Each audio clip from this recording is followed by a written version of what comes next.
శతం పట్టే రీతిగా సహజ సిద్ధ పద్ధతిలో గణపతి విగ్రహాలు తయారు చేసి ఆదర్శప్రాయంగా నవరాత్రులు చేసేవారిని ప్రభుత్వం గుర్తించి ప్రోత్సాహక జ్ఞాపికలు ఇవ్వాలని నగర గణేష ఉత్సవ సమితి గౌరవ అధ్యక్షులు సామాజికవేత్త దూసర్లపూడి రమణరాజు కూటమి అధినేతల్ని కోరారు. కాకినాడ జగన్నాథపురం నేతాజీ పార్క్ రోడ్డులో 10 మంది ఉపాధి కూలీలు సిద్ధి వినాయక విశాఖ ఫ్రెండ్స్ సర్కిల్ ఆధ్వర్యంలో 1,20,000 వెచ్చించి 1,200 కేజీల పంచదారతో 15 అడుగుల గణపతి విగ్రహాన్ని చీరాలకు చెందిన 7 కళాకారులతో వారం రోజులు కృషి చేసి తయారు చేయించి నెలకొల్పడం అద్భుతమన్నారు. పాస్టర్ ఆఫ్ ప్యారిస్ లెడ్ వంటి విషపూరిత రంగు రసాయనాలు వాడకుండా గణపతి స్వరూపం రూపొందించి విఘ్నేశ్వర ప్రతిమ నిలపడం కాకినాడ జిల్లా కేంద్రానికే గొప్ప ఆదర్శప్రాయమన్నారు. గత ఏడాది నవధాన్యాలతో తయారు చేశారన్నారు. 10వ వార్షిక ఉత్సవంగా 7 నుండి 15 వరకు నిత్య అన్నదానం ఏర్పాట్లు చేపట్టడం మరింత అభినందనీయమన్నారు.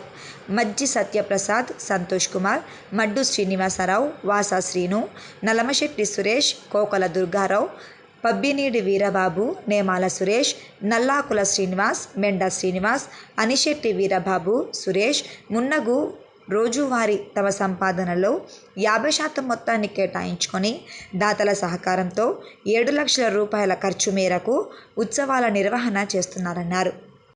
పర్యావరణానికి ప్రతీకగా జగన్నాథపురంలోని నేతాజీ పార్క్ దగ్గర ఉన్నటువంటి 10 మంది ఉపాధి కార్మికులందరూ కూడా కలిసి 10 సంవత్సరాలుగా గణపతి నవరాత్రులు చేస్తూ ఉన్నారు.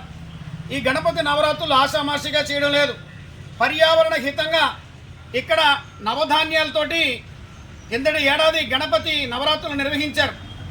అంటే నవధాన్యాలతో తయారు చేసినటువంటి గణపతి విగ్రహాన్ని ఏర్పాటు చేసి ఈ ఏడాది 1,200 కిలోల పంచదారతోటి స్వామి పంచదార గణపతిని తయారు చేసి అద్భుతంగా ప్రతిష్ఠ చేస్తూ ఉన్నారు. 15 అడుగుల విగ్రహం.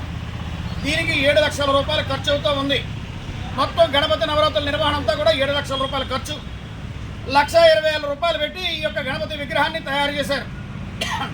సిద్ధి వినాయక విశాఖ ఫ్రెండ్స్ సర్కిల్ ఆధ్వర్యంలో ఈ కార్యక్రమాలు జరుగుతూ ఉన్నాయి. మరి రాష్ట్ర ప్రభుత్వం కానీ, జిల్లా కలెక్టర్ గారు కానీ, ప్రజాప్రతినిధులు కానీ ఇటువంటి పర్యావరణ హితమైనటువంటి కార్యక్రమాల్ని ఉపాధి కార్మికులు భుజాల మీద వేసుకుని చేస్తున్నటువంటి ప్రక్రియని అభినందించాలి. ప్రభుత్వ పరంగా పురస్కారాలు, అవార్డులు కూడా వారికి ఇవ్వాలి.